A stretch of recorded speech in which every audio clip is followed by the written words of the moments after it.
할렐루야. 아멘. 예, 너무 어색한 광경입니다. 네, 기타를 잡고 여러분을 봐야 하는데 이렇게 무선 마이크를 잡고 뵈려니 많이 어색합니다. 참 잘 오셨습니다. 우리 주변 성도님들과 함께 인사 나누겠습니다. 참 잘 오셨습니다. 그리고 이렇게 한 번 더 인사할까요? 뭘 기대하고 오셨습니까? 네, 지난주 주일 광고에 너무 과분한 광고가 나가서 제가 그 광고 때 더 떨렸습니다. 지금보다 지금 광고 듣고 더 떨렸었고 너무 감사하게도 지금은 수능 전날보다도 안 떨립니다. 뭐가 더 좋은 건지 모르겠는데 하나도 안 떨리고 저를 위해서 참 많은 분들이 기도해 주셨고 또 격려해 주셨고 응원해 주셨기 때문일 거라 생각합니다. 또 감사하게도 여기 청년들도 와 주셔가지고 제가 또 마음이 좀 벅찹니다. 네, 오늘 하나님께서 은혜로운 말씀 우리에게 들려주실 줄 믿습니다. 하나님께서 분명히 오늘 우리에게 주님의 은혜를 내려주실 것입니다 라는 전제를 가지고 제가 조금 우스갯소리를 하나 들려드리려고 합니다. 제가 신학교 4년, 신학대학교 4년, 그리고 신학대학원 3년 총 7년 동안 신학교 생활을 하면서 체프를, 그러니까 학교에서 드리는 예배를 얼마나 많이 드렸는지 모릅니다. 신대원 3년 동안은 매일 새벽 예배를 나갔어야 했고 또 대학교 생활 가운데서는 하루라도 체프를 빠지면은, 그래서 총 한 학기에 뭐 몇 번 이상 빠지면은 F를 받아가지고 졸업을 할 수 없을 정도로 이제 아주 그렇게 예배 훈련을 지독하게 시키는 학교를 제가 다녔습니다. 항상 예배를 자주 드리다 보니 필연적으로 마주하게 되는 것은 설교자들이었습니다. 7년 제가 정말 많은 설교자들을 만났습니다. 같은 신학교 친구들이랑 제가 항상 하는 이야기가 뭐였느냐면 은혜로운 설교에 대한 조건이었습니다. 많은 설교를 듣다 보니까 어떤 설교가 은혜로울지 안 은혜로울지 설교 시작도 전에 판단하는 그런 교만한 습관이 저희 안에 생겼던 것이죠. 그래서 그 교만한 우스갯소리를 드리려고 하는데 시험 드시지 마시고 한번 들어주시기 바랍니다. 제 친구들과 제가 항상 하는 이야기가 뭐냐면 은혜로운 설교는 모르는 설교자한테서 나온다입니다.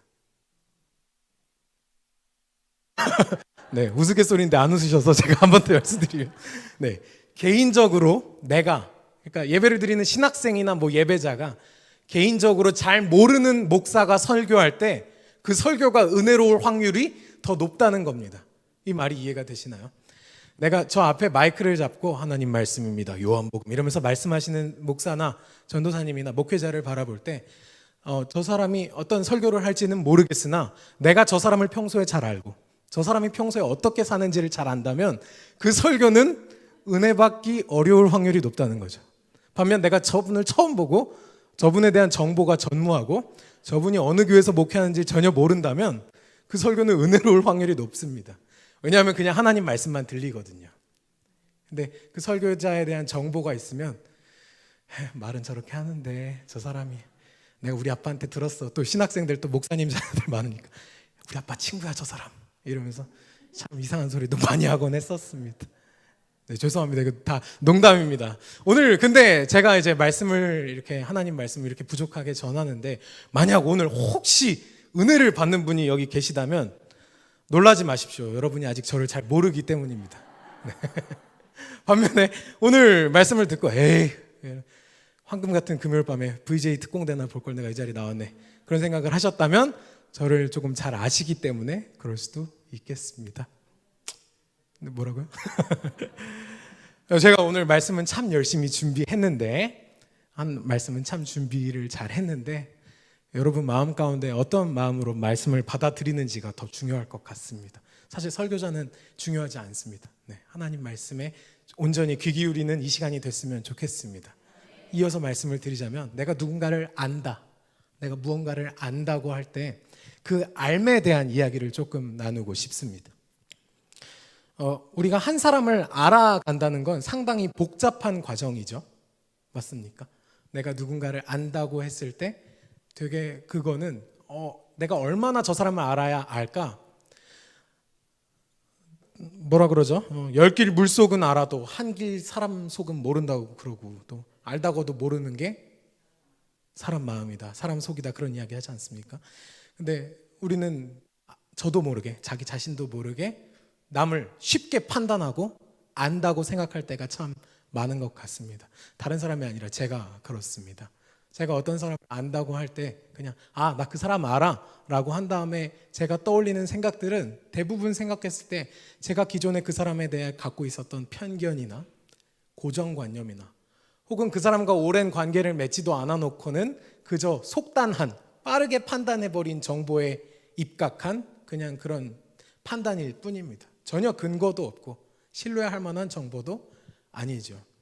일례로 제가 고등학교 때도 찬양 인도를 했습니다. 기타를 치면서 찬양 인도를 했는데 저희 교회에 많은 청소년들이 모여들기 시작하던 때였습니다.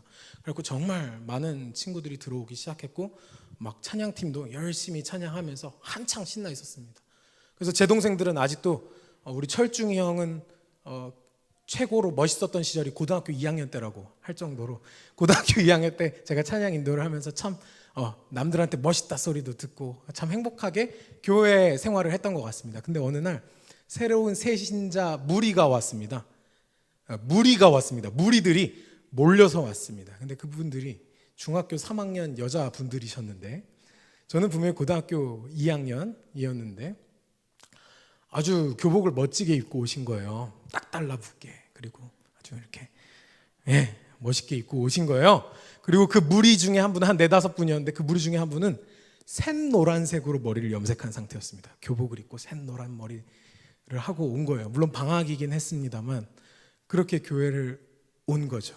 그리고 그 무리의 리더격으로 보이는 한 자매가 저에게 오빠 저희 찬양팀 들어가고 싶어요 라고 이야기를 했습니다. 제가 어떤 생각을 했을까요? 안 돼, 노란 머리는 들어올 수 없어 이랬을까요? 그렇진 않았습니다. 제가 그렇게 대답하진 않았지만 좋아요 이러면서 되게 쿨한 모습을 보이고 싶었던 것 같습니다. 근데 마음 한켠에 이런 생각은 했습니다. 노란 머리 못 들어와 이건 아니었는데 우리 찬양팀 다 까만 머리인데 이런 생각은 들었습니다. 우리 찬양팀 멤버들 다 보면 까만 머리인데 저 사람이 들어와도 될까? 하는 생각은 분명히 들었었습니다. 근데 이건 아까 말했듯이 제가 그냥 그 사람의 머리카락 색깔과 좀 교복을 타이트하게 멋있게 입었다는 이유로 판단하고 편견을 갖고 바라보고 고정관념을 갖고 바라본 것 뿐이었습니다. 이내 금방 친해져서 또 신앙적인 교제를 나누고 깊은 대화 나누고 함께 정말 깊이 뜨겁게 예배했던 제 고등학교 2학년 시절을 저는 평생 제 추억으로 또 신앙의 동력으로 간직하고 있습니다. 이렇게 사람을 아는 게 너무너무 어렵습니다. 여러분 오늘 우리가 말씀 본문을 지금 보길 원하는데요. 누가복음 18장 말씀입니다. 오늘 말씀 본문은 지난주에 목사님께서 말씀 전해주셨던 TGIF 설교 때 말씀 전해주셨던 본문 바로 뒷 이야기입니다. 누가복음 18장 9절에서 14절 말씀까지를 오늘 볼 텐데 지금은 그냥 표만 놓으시고 함께 이야기하면서 들었으면 좋겠습니다. 사람들을 많이 마주하는 사람일수록 특히 목회자들일수록 사람을 쉽게 판단하거나 하는 것 같습니다. 제가 전도사밖에 안 되지만 이 자리를 빌어서 죄송하게 생각합니다. 사람들을 많이 마주하다 보면 내가 저 사람 잘 알지. 저 사람 어떤 직업을 갖고 있지. 저 사람은 어떤 성격을 가지고 있지. 라는 몇몇 가지 파편적인 정보만을 가지고 한 사람을 판단하고 저 사람은 어떤 사람이겠다 이렇게 생각하곤 합니다. 오늘 우리가 말씀 본문에 나오는 두 사람이 있는데요. 그 사람에 대한 편견과 고정관념을 먼저 좀 걷어낸 다음에 이야기를 들었으면 좋겠습니다. 먼저 사진을 하나 보시겠습니다. 이 사진은 제임스 티소라는 작가가 그린 사진이 아니라 그림입니다. 되게 실제같이 그려놨죠. 오늘 말씀 바리새인과 세리의 기도, 성전에서 기도하는 모습을 그려놓은 그림입니다. 네, 바리새인은 여러분 어떤 사람들이었습니까? 여러분 바리새인에 대한 여러분의 인식은 어떠신가요? 보통 우리가 말씀을 통해서 바리새인 하면은 예수님께서 바리새인은 언제나 나쁜 녀석들이라고 얘기했고 결론적으로 바리새인처럼 살지 말라고 말씀을 하셨기 때문에 우리는 바리새인 하면 나쁜 사람, 멀리해야 하는 사람 정도로 생각합니다. 틀리지 않습니다. 예수님이 분명히 그렇게 말씀하셨습니다. 하지만 우리가 바리새인이 어떤 사람들인지 조금 깊이 알면 오늘 말씀이 조금 더 입체적으로 보일 것 같습니다. 바리새인들은 구약 성경에 아주 통달한 사람들이었습니다. 성경에 대해서는 아주 빠삭하게 알고 있었던 사람들이었고 또 율법 지키기 대장들이었습니다. 율법을 열심히 지켜야 한다고 생각했던 사람들이었고 그리고 지키지 않는 사람들에 대해서 경고를 보내는 사람들이기도 했습니다. 오늘날로 말하면 우리 무서운 검사님들 같다고 해야 될까요? 법을 지키는지 안 지키는지 경찰 같다고 해야 될까요? 법을 아주 열심히 지키면서 너희도 나처럼 살아야 돼 이렇게 본을 보이는 사람들이 바리새파 사람들이었습니다. 우리가 율법을 지킨다고 할 때 그 율법을 생각하면 보통 그냥 지키거나 혹은 안 지켜도 되는 종교 규칙 정도로 생각할 때가 많은데 사실 율법은 그 당시 유대인들에게는 실정법이었습니다. 실정법. 실제로 꼭 지켜야 하는 법이었다는 뜻이죠. 우리가 속도를 위반하면 3만 원을 내고 주차 위반을 하면 4만 원을 내는 것처럼 율법을 위반하면 그에 마땅한 벌을 받아야 했습니다. 그리고 그 벌은 그냥 벌금, 우리가 내는 그냥 실정법 위반을 했을 때 하는 벌금 혹은 옥살이 징역을 받는 그런 정도가 아니라 존재론적인 벌을 받아야 했습니다. 율법을 지키지 않았을 때는 여호와 하나님의 진노를 온전히 받아야 했고 그 저주를 온전히 받아야 했습니다. 그렇기 때문에 유대인들에게, 이스라엘 사람들에게 율법을 지키는 것이란 아주 중요한 일이었습니다. 그런 의미에서 바리새인들은 정말로 대단한 사람들이었습니다. 이 사람들은 법을 정말 철저히 지키는 사람들이었고 그야말로 오늘날 우리말로 하자면 법 없이도 살 사람들이었습니다. 왜냐하면 율법을 이미 다 알고 있고 이미 다 몸으로 체득하고 있고 익히고 있고 삶으로 살아내던 사람들이었고 심지어 율법이 요구하는 것보다도 더 많은 것들을 하며 더 많이 금식하고 더 많이 헌금하고 더 많이 봉사하고 더 많이 기도하는 사람들이 바로 이 바리새인들이었습니다. 그럼 이제 여러분들께 묻겠습니다. 바리새인 착한 사람입니까? 나쁜 사람입니까? 맞습니다. 복잡한 사람입니다. 네, 바리새인은 우리가 딱 착하다 나쁘다고 판단하기엔 좀 어렵습니다. 복잡한 사람입니다. 제가 딱 나쁘다고 말하지 않는 이유는 실제로 바리새파 사람들 중에도 예수님을 만나고 예수님의 말씀을 듣고 예수님을 따르기로 결심한 이들도 있었기 때문입니다. 제일 유명한 사람이 니고데모였지요. 니고데모였습니다. 바리새파 사람들은 아주 그렇게 율법을 열심히 지키면서 살아갔는데 유대인들이 바리새파 사람들을 보면서 그럼 어떤 생각을 했을까요, 여러분? 한편으로는 정말 존경하는 대상이었을 테고 한편으로는 또 선망의 대상이었을 겁니다. 정말 저분들처럼 살아야 여호와 하나님께 복을 받고 저분들처럼 살아야 할 텐데 정말 내 모습은 너무 죄가 많다 이런 생각을 했을지도 모르겠습니다. 아마 그랬겠죠. 한편으로는 근데 솔직한 마음으로 한편으로는 근데 조금 재수 없었을 겁니다. 그렇죠? 쟤네들은 얼마나 대단한 녀석들이길래 저걸 진짜 다 지키냐? 어떻게 저렇게 다르게 살아가냐? 나는 저거 하려고 해도 못하겠던데 어떻게 저렇게 다 지키냐? 그때그때 손 씻고 그때그때 정결례를 갖추고 그때그때 기도하러 올라가고 배가 고픈 걸 다 참아가면서 그때그때 금식하고 어떻게 다 그럴 수가 있는 거야? 재수없다는 생각을 하기도 했을 겁니다. 한마디로 말해서 바리새인을 제가 정의하자면 자격 없지만 제가 정의할 자격 없지만 한마디로 정의하자면 흠잡을 데 없는 잘나신 분입니다. 이 표정이 중요합니다. 잘나신 분이. 네. 잘나셨습니다 이겁니다. 네, 잘나신 분이었습니다. 네, 바리새인 정말 멋있죠. 근데 네 잘났다, 네 뭐 굵다 그런 느낌이었을 겁니다. 네, 바리새인에 대한 이야기 여기까지 하고 자, 세리에 대한 이야기를 해보려고 합니다. 여러분, 세리는 어떤 사람이었습니까? 세리는 죄인의 대명사였습니다. 신약 성경에 세리라는 단어가 등장할 때 항상 같이 등장하는 단어가 뭐냐면 죄인입니다. 죄인과 세리 혹은 세리와 죄인 이런 식으로 신약 성경에 마태복음, 마가복음, 누가복음, 요한복음에 묶어서 등장합니다. 죄인이면 그냥 죄인이지 왜 그 옆에다 세리는 따로 붙여놓는 걸까요?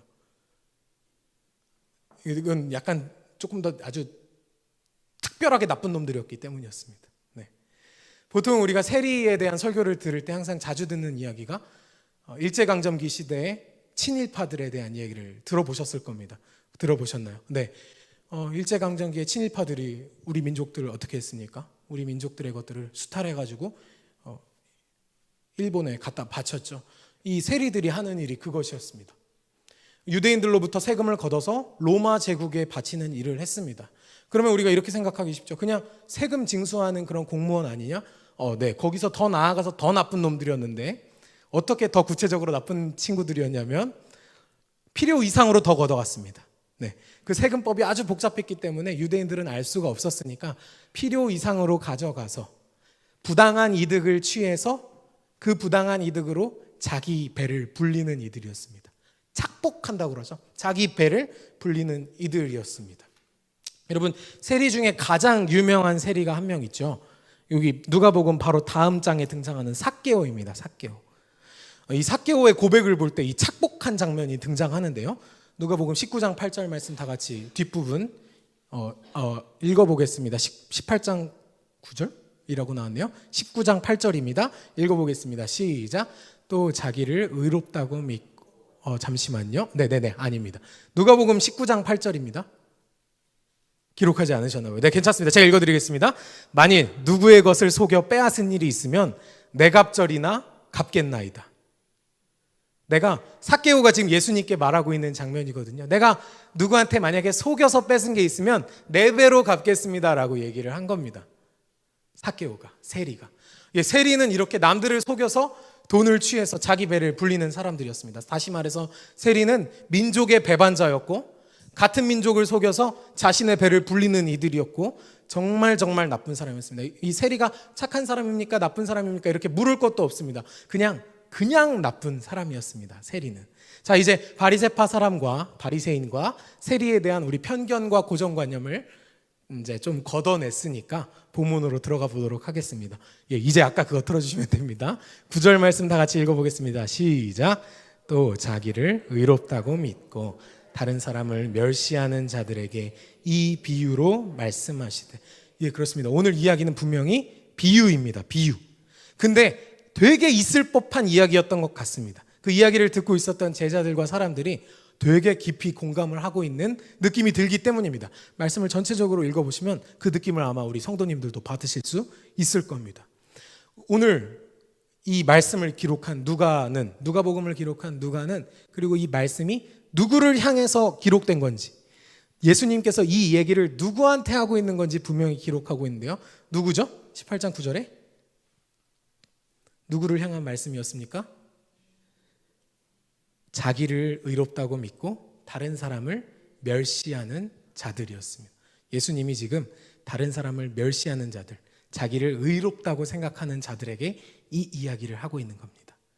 이 말씀을 여러분 들으실 때 나는 내 자신이 의롭다고 생각하지도 않고 나는 뭐 다른 사람들 멸시하지도 않으니까 나한테 하는 이야기는 아니겠지 하시는 그분들이 들으셔야 됩니다. 네, 우리 다 함께 오늘 하나님 말씀 앞에 겸손히 엎드리는 시간 됐으면 좋겠습니다. 10절 말씀입니다. 시작. 두 사람이 기도하러 성전에 올라가니 하나는 바리새인이요 하나는 세리라. 드디어 등장했습니다. 바리새인과 세리. 이들이 기도하러 올라갔다고 되어 있습니다. 올라갔습니다. 왜 올라갔다고 했을까요, 여러분? 여러분도 지금 기도하러 올라온 거 아시나요, 혹시? 2층이잖아요, 여기. 한층 올라가. 정말 그렇습니다. 예루살렘 성전은 그 당시에 예루살렘 언덕 위에 있었기 때문에 기도하러 올라간다고 표현했습니다. 그래서 우리 오늘 말씀의 맨 마지막 절 14절을 보면 내려간다는 표현까지도 나옵니다. 올라간다랑 내려간다가 이 말씀, 이 이야기를 전체를 꼭 묶고 있습니다.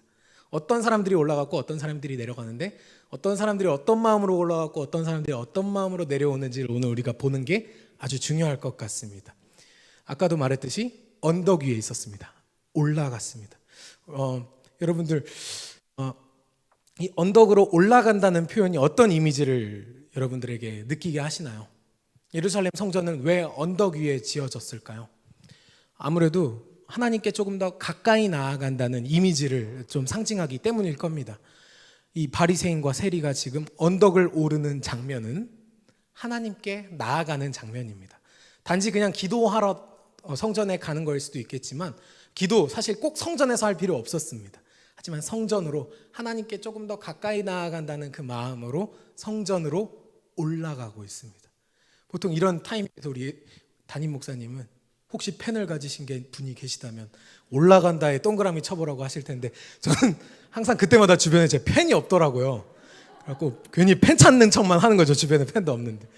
올라간다는 표현 오늘 여러분 꼭 기억하셨으면 좋겠습니다. 아무튼 언덕으로 올라갔습니다. 우리 11절 말씀 읽겠습니다. 시작. 바리새인은 서서 따로 기도하여 이르되. 여기까지요.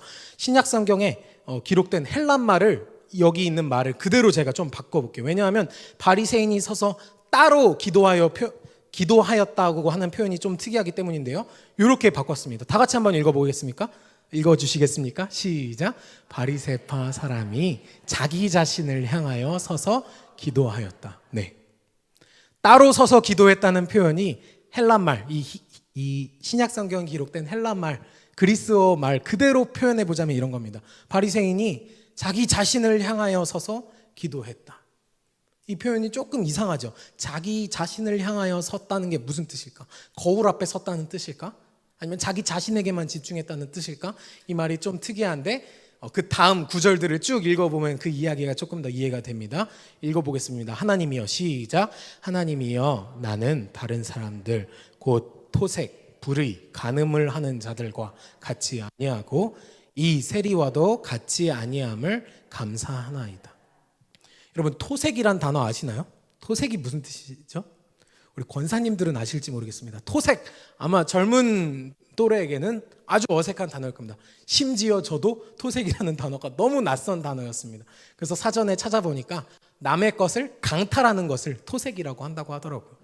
그래서 이 토색, 불의, 간음 이런 단어들이 어려워가지고 제가 조금 여러분이 알아들을 만하게, 다시 말해서 제가 조금 이해할 만하게 이 말을 바꿔보았습니다. 바리새인의 기도입니다. 하나님, 감사합니다. 나는 다른 사람들과 같지 않아서 감사합니다. 나는 남의 것을 강탈하지도 않았습니다. 나는 정의롭지 못한 사람도 아닙니다. 나는 정의로운 사람입니다. 또한 나는 성적으로 문란한 사람도 아닙니다. 그리고 무엇보다도 이 세리랑은 정말 다른 사람입니다. 이 세리랑은 정말 완전히 다른 사람입니다. 그래서 너무 감사합니다. 바리새인이 지금 이렇게 기도하고 있는 겁니다. 틀린 말입니까? 맞는 말입니까? 네, 자신 있게 대답해 주시죠. 틀린 말입니까? 맞는 말입니까? 맞는 말이죠. 바리새인이 평소에 율법을 얼마나 열심히 지키며 살았겠습니까? 토색하지 않았습니다. 간음하지 않았습니다. 불의를 저지르지도 않았을 겁니다. 근데 우리 젊은 친구들은 이런 맞는 말을 들었을 때 이렇게 표현하거든요. 맞는 말이네요. 처맞는 말. 혹시 이런 말 들어보셨나요? 지금 이 바리새인이 아주 처맞을 법한 아주 맞는 말인데 약간은 재수 없는, 약간은 아주 조금 예의가 없어 보이는 듯한 기도말로 하나님께 나아가고 있습니다. 근데 이 바리새인의 자랑은, 이 기도는 아직 끝나지 않았습니다. 12절 말씀입니다. 시작. 나는 일에 2번씩 금식하고 또 소득의 11조를 드리나이다 하고. 일에는 며칠이죠? 일에? 7일이죠. 7일에 2번씩 금식을 한답니다. 그리고 11조도 드린답니다. 지금 계속해서 바리새인이 하고 있는 말이 뭡니까? 내가 다른 이들과 달라서 정말 감사합니다. 나는 정말로 하나님 앞에 구별된 존재입니다. 그래서 너무 감사합니다. 하고 있는 겁니다. 되게 버릇없어 보이지만 이 기도가 맞는 말입니다. 맞는 말이고 우리 마음 한켠에는 우리도 저렇게 기도할 수만 있다면 참 좋겠다는 생각까지도 듭니다. 얼마나 자신 있으면 저렇게 기도할까?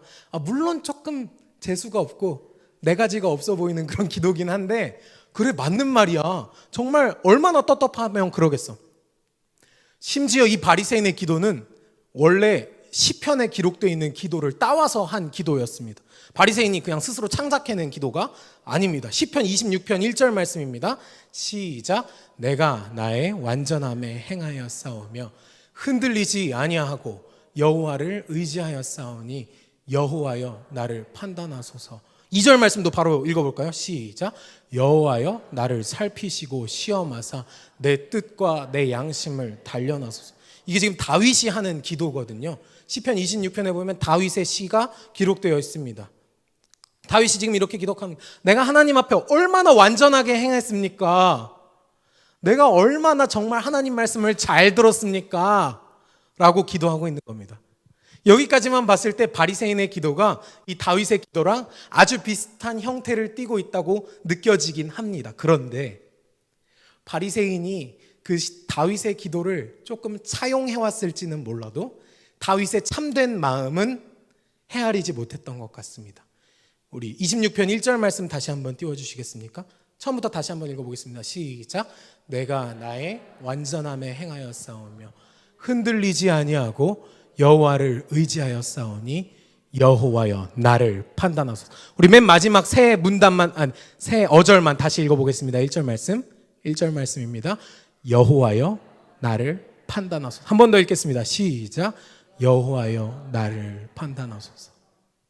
다윗의 기도는 하나님께 향한 기도였습니다. 여호와 하나님, 나를 판단해 주십시오. 나는 정말 떳떳하거든요. 내가 하나님 앞에 정말 완전하게 행했거든요. 하나님 앞에 정말 부끄럼 없이 행했습니다. 나는 언제나 하나님 앞에 거룩함을 지키기 위해 노력했습니다. 하나님 아시죠? 여호와 하나님, 나를 판단하소서. 다윗의 기도는 분명히 여호와 하나님을 향하고 있었는데 바리새인의 기도는 어땠습니까? 아까도 얘기했지만 따로 서서 기도했다? 자기 자신을 향하여 기도하고 있었습니다.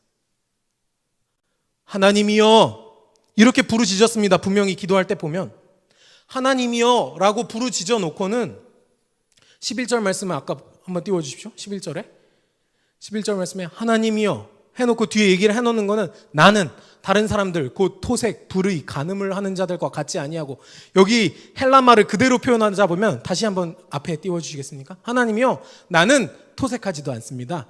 나는 불의하지도 않습니다. 나는 간음하지도 않습니다. 계속 나는이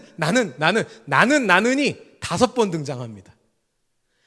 바리새인의 기도, 이 바리새파 사람의 기도는 성전 앞에 나와서 하나님이여 부르짖었지만 이 기도가 하나님을 향한 기도가 아닙니다. 자기 자신을 향한 기도입니다. 내가 평소에 어떻게 살아왔는지, 내가 거룩함을 지키기 위해 얼마나 노력했는지 나 자신에게 이야기하고 있습니다. 하나님께 판단을 맡기지 않고 나 자신, 나 스스로가 판단하고 있는 겁니다. 사랑하는 시흥동산교회 성도 여러분, 기도는 하나님과의 대화입니다. 한번 따라 하시겠습니까? 기도는 하나님과의 대화입니다. 한 번 더 따라 하시겠습니다. 기도는 하나님과의 대화입니다. 여러분, 대화는 계속 이렇게 혼잣말 하는 게 아니잖아요. 그러면 대화가 아니라 독백이고 방백이잖아요. 그냥 하나님이요, 내 얘기 좀 들어보세요. 다다다다다다다 다 또 쏟아졌네. 나는 할 말 끝났으니 돌아가 보겠습니다. 이거는 대화가 아닙니다. 대화가 아닙니다. 카톡을 보냈으면 일이 사라지고 답장을 받아야 대화가 오고 가는 거죠. 기도를 할 때 우리가 물론 하나님의 음성을 직접적으로 들을 수도 있겠지만 그런 일은 거의 없습니다. 맞죠? 하나님이 그렇게 해라 이렇게 얘기하시는 일 거의 없습니다. 네, 없습니다. 다만 하나님은 하나님의 뜻을 계속해서 보여주십니다. 그리고 이 하나님의 말씀에 하나님의 뜻을 이미 다 계시해 놓으셨습니다. 하나님 말씀 가운데 우리의 하고 싶은 이야기들 계속 들려주십니다. 우리가 기도를 해야 하는 이유는 그 하나님의 뜻을 알아가기 위함이지 내 뜻을 하나님께 관철시키기 위함이 아닙니다. 여러분, 기도는 내가 하나님을 설득하는 과정이 아닙니다. 우리가 하나님께 끈질기게 매달리며 기도한다는 그 뜻은 하나님 내 얘기 안 들으실 겁니까? 하고 하는 그런 협박의 기도가 아니라고 우리 지난주에 담임 목사님이 설교하셨던 거 기억하시죠? 우리가 기도를 끝까지 응답받을 때까지 한다는 것은 내 뜻이 하나님께 꼭 반드시 닿아서 하나님 아직도 내 기도를 못 받았습니까? 하나님 내 카톡 안 받으십니까? 빨리 읽으세요. 일십하십니까? 일십하십니까? 읽었으면 답장을 하셔야죠. 계속해서 그냥 보내는 게 아니라 하나님 나는 이러한 계획을 갖고 있고 이런 생각을 갖고 있는데 하나님은 나에게 어떤 이야기를 해주시겠습니까? 하나님 내가 어떤 생각으로 나아가야 합니까? 계속해서 겸손히 엎드리는 과정입니다. 시흥동산교회 성도 여러분, 우리가 하나님 앞에 기도할 때 이 납작 엎드리는 기도를 할 수 있으면 좋겠습니다. 언제나 하나님 앞에 납작 엎드리는 기도, 그 기도를 하나님께서 들으십니다. 다윗이 아까 시편 26편에 말했던 것처럼 자신의 떳떳함을 주장할 수도 있습니다. 하나님, 나는 하나님 앞에 완전함을 행하였습니다. 하지만 중요한 건 마지막 세 어절이었죠. 여호와여 나를 판단하소서. 기도할 때 우리의 자세가 이것이어야 합니다. 하나님 내가 이거 했습니다. 내가 이거 했습니다. 내가 이거 했습니다. 예수님의 이름으로 기도했습니다가 아니라 하나님 내가 이렇게 했고 이렇게도 했고 이런 계획을 갖고 있고 이런 결정을 했습니다. 여호와여 나를 판단하소서. 그래야 올바른 기도입니다. 이제 예수님이 칭찬하셨던 세리의 기도를 읽어보도록 하겠습니다. 13절 말씀입니다. 시작. 세리는 멀리 서서. 예, 아까는 바리새파 사람은 따로 서서라고 써 있었는데 세리는 멀리 서서라고 표현되어 있습니다. 계속해서 읽겠습니다. 감히 시작. 감히 눈을 들어 하늘을 쳐다보지도 못하고 다만 가슴을 치며 이르되 여호와여 하나님이여 불쌍히 여기소서 나는 죄인이로소이다 하였느니라. 사실 예수님의 이 비유를 듣고 있는 입장에서는 세리가 그 죄인과 세리할 때 그 세리가 죄인 중에 죄인 세리가 기도하러 성전에 올라간다는 것 자체가 코미디입니다. 그 죄인인 세리가 성전으로 올라갈 때 얼마나 많은 눈초리와 눈빛이 있었겠습니까? 얼마나 많은 따가운 시선이 있었겠습니까? 유명했을 겁니다. 저 세금 걷는 세리. 아마 옷도 로마 스타일로 입었을 거거든요. 저 세금 걷는 세리. 그 시선을 뚫고 이 세리는 성전으로 올라갔습니다. 아까 동그라미 치셨죠? 올라갔습니다. 그 올라가는 발걸음이 그냥 이 1층에서 2층만 올라와도 헥헥거리기 마련인데 얼마나 힘든 걸음이었겠습니까? 그럼에도 불구하고 세리는 어디 숨어서 기도하지 않고 하나님의 전에 성전에 나아가서 기도합니다. 언덕을 올라갑니다. 눈물이 차오르면 어떻게 한다고 하죠? 눈물이 차올라서 고개를 든다고 하거든요. 근데 눈물이 차오르면 고개를 들기 마련인데 이 세리는 그 눈물을 참기도 전에 아마 왈칵 눈물을 쏟아냈는지 하늘을 쳐다보지도 못하고 기도를 했다고 합니다. 이 세리는 눈물을 참을 새도 없이 눈물을 왈칵 쏟고서 이렇게 얘기하는 겁니다. 하나님, 나를 불쌍히 여겨주세요. 나는 죄인입니다. 여러분, 이렇게 뻔한 기도가 어디 있습니까? 죄인이 죄인이라고 하는 기도. 아까 바리새인의 기도 멋지지 않았습니까? 하나님, 나는 토색하지도 않고, 아주 멋진 단어 써가면서 불의하지도 않고 간음하지도 않고 11조도 하고 일에 금식은 2번이나 합니다.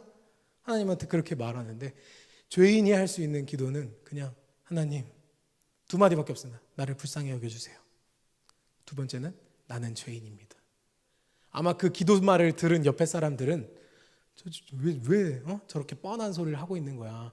하나님 앞에 빨리 회개를 하고 당장 지금 성전을 내려가갖고 세리 일 그만두고 민족을 배신하는 일을 그만둬야지. 이 사람 지금 죄인으로서 죄인이라고 얘기하고 있으면 그게 무슨 소용이야. 삶으로 실천을 해야지. 주변 사람들 그렇게 생각하고 있었을 거고 예수님의 이 비유를 듣고 있는 사람들 다 그렇게 생각했을 겁니다. 죄인이 죄인이라고 하는 기도가 뭡니까 그게. 죄인인 거 알았으면 네 삶을 좀 바꿔봐라. 그렇게 얘기하고 싶은 게 교회 좀 다녔다고 하는 저희들의 마음 아니겠습니까? 죄인인 거 알았으면 고쳐야지. 이제 그 나쁜 짓 그만둬야지. 그런 생각하지 않겠습니까? 우리 마지막 절 읽어보도록 하겠습니다. 시작. 내가 너희에게 이르노니 이에 저 바리새인이 아니고 이 사람이 의롭다 하심을 받고 그의 집으로 내려갔느니라. 흥미롭습니다. 뭐가 흥미롭냐? 예수님의 이야기 속에 칭찬의 대상이 지금 바리새인입니까? 세리입니까? 저 바리새인이 아니고 이 세리입니다. 이 사람. 이거 되게 특이하지 않습니까? 말씀을 계속 보시면 아까 분명히 바리새인은 따로 서서 자기 자신을 향하여 서서 아까 그 그림을 보면 또 한가운데 서서 기도를 하고 있는데 세리는 멀리 떨어져서 멀리 서서 기도했다고 했죠. 근데 예수님이 대답하시기를 이렇게 대답합니다. 저 바리새인이 아니라 이 사람, 이 세리가 의롭다 하심을 받고 그의 집으로 내려갔느니라. 내려갔느니라. 동그라미 한번 치십시오. 내려갔느니라. 올라갔다 지금 내려가고 있습니다. 누가 내려가고 있습니까? 바리새인과 세리 내려가고 있습니다. 두 사람이 똑같이 올라갔다가 똑같이 내려가고 있습니다. 근데 반전이 한 가지 일어났지요. 바리새인이 올라와서 했던 기도는 무엇이었습니까? 나는 불의를 행하지 않았습니다. 나는 토색하지 않았습니다. 나는 하나님 앞에 부끄러운 일 한 적이 없습니다. 이렇게 기도하고 내려갔고요.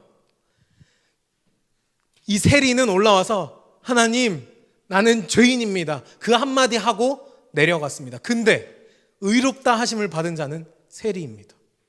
하나님 나는 불의를 행하지 않았습니다 했던 바리새인은 의롭다 하심을 얻지 못했습니다.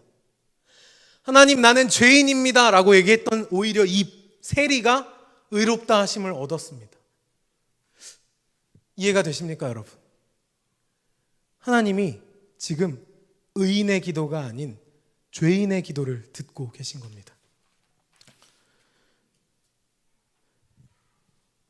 무릇 자기를 높이는 자는 낮아지고 자기를 낮추는 자는 높아지리라.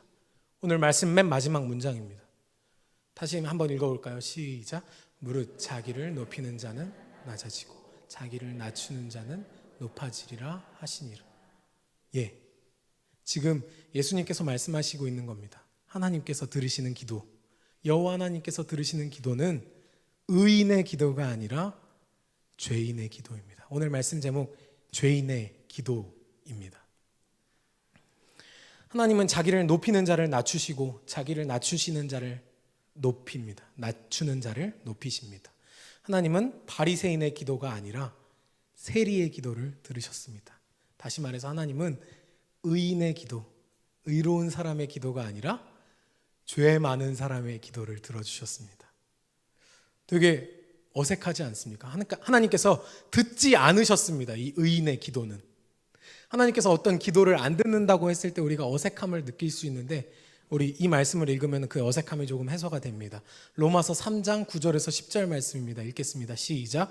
그러면 로마서 3장 9절에서 10절 말씀, 제가 읽어드리겠습니다. 그러면 어떠하냐?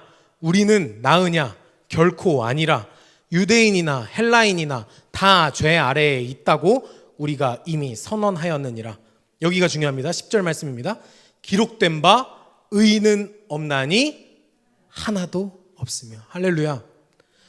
여러분, 우리가 하나님 판단 앞에 섰을 때 의로운 것이 하나도 없습니다. 우리 아까 찬양했지 않습니까? 보소서 주님, 나의 마음을 선한 것 하나 없습니다. 우리가 내세우려면 내세울 만한 거 있죠. 하나님, 우리가 TGIF에 나왔습니다. 이 황금 같은 금요일 저녁에 하나님 앞에 기도하러 나왔습니다. 예배드리러 나왔습니다. 그렇게 얘기해도 될 것 같은데 그게 우리의 자랑이고 우리의 의로움으로 삼아도 될 것만 같은데 하나님은 그러한 모습마저도 다 죄로 보신다 말씀하십니다.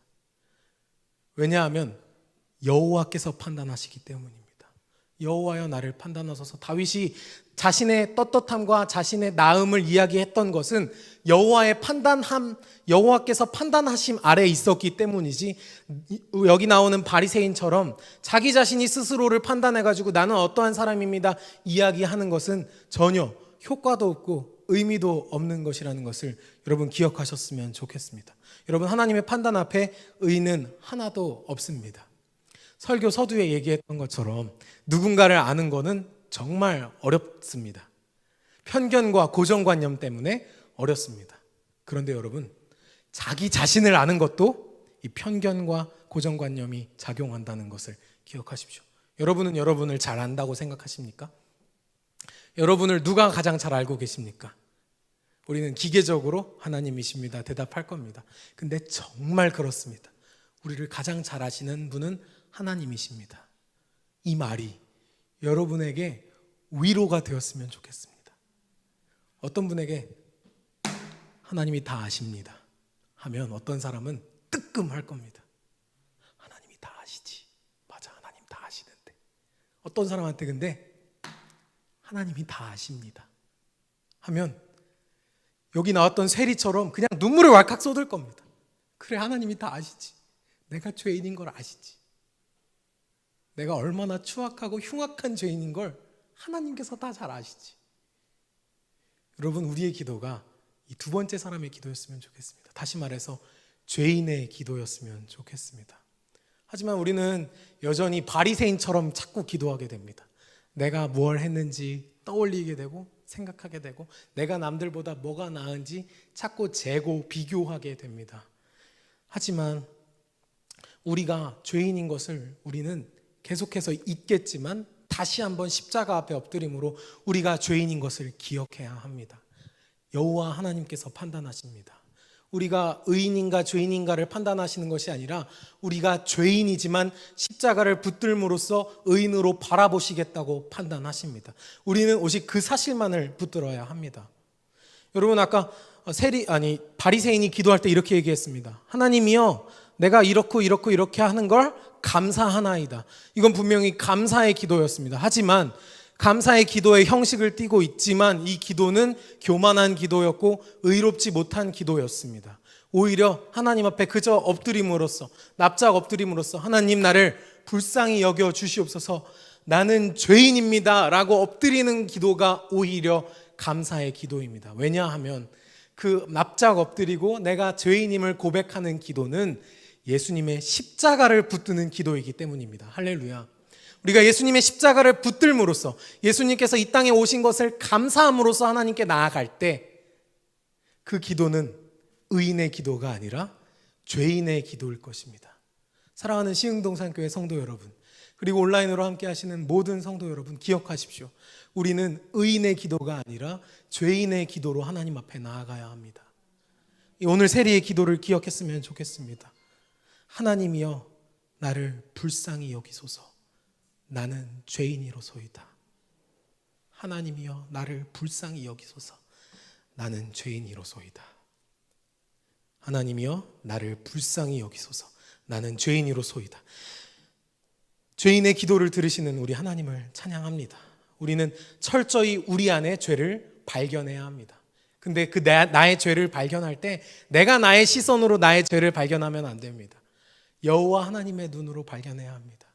여호와 하나님께서 나를 바라보실 때 흉악하고 추악하고 정말 더럽고 배설물보다도 못한 그 더러운 죄를 모두 보시면서도 우리를 자녀로 부르시고 우리를 아들로 딸로 삼아 주십니다. 하나님 앞에 그저 납작 엎드리는 기도, 그 죄인의 기도를 오늘 밤 우리가 하나님 앞에 올려드렸으면 좋겠습니다.